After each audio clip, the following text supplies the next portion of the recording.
झणझणीत मसाल्यात मुरलेली आणि कांदा आणि लसणाच्या खमंग फोडणीत शिजलेली कलेजी फ्राय। हे म्हणजे नॉनव्हेज प्रेमींसाठी एक खास मेजवानी। नमस्कार, मी एकता लाईफ ऑफ मॉम चॅनलमध्ये तुमचं स्वागत करते। आज आपण करणार आहोत कलेजी फ्राय। इथे मी अर्धा किलो कलेजी आणि पेटा स्वच्छ पाण्यात 2 ते 3 वेळा धुवून घेतला।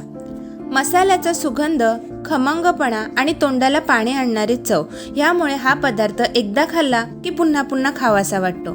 इथे अर्धा किलो कालजी पेटा मी स्वच्छ धुवून घेतला आणि आता लिंबाचा रस त्याच्यावर घालून घेते।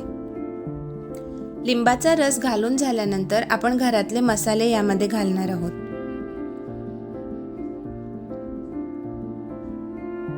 चवीनुसार मीठ, गरम मसाला, घरगुती गरम मसाला वापरलाय मी इथे, धने जिरे पावडर, हळद, घरामध्येच तयार केलेला लाल तिखट, आगरी कोळी मसाला।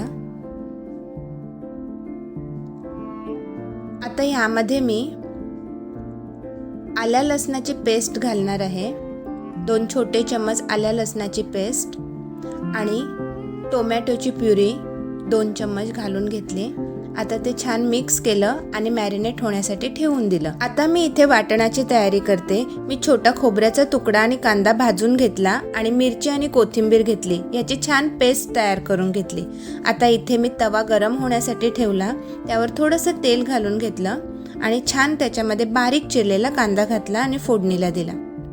इथे मी कांदा छान व्यवस्थित परतून घेते आहे।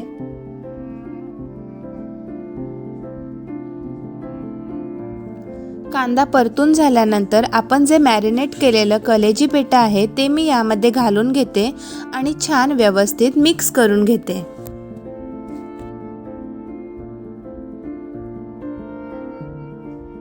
आणि आपण वाटून घेतलेलं वाटण तेही मी 2 चम्मच इथे घालून घेते आणि छान परतून घेते। आता आपण यावर झाकण ठेवूया आणि त्याची छान वाफ काढून घेऊया। थोड्या वेळानंतर आपण ते व्यवस्थित मिक्स करून घेऊया, परतून हलवून घेऊया, म्हणजे मसाला करपणार नाही। साधारणपणे 20 मिनिटांनंतर माझी ही रेसिपी डन झालेली आहे। कलेजी पेटा दोन्हीही व्यवस्थित शिजलेले आहेत आणि पाण्याचा अंशही कमी झाला आहे, व्यवस्थित आटलेला आहे। मसालाही एकदम छान ड्राय असा झालेला आहे।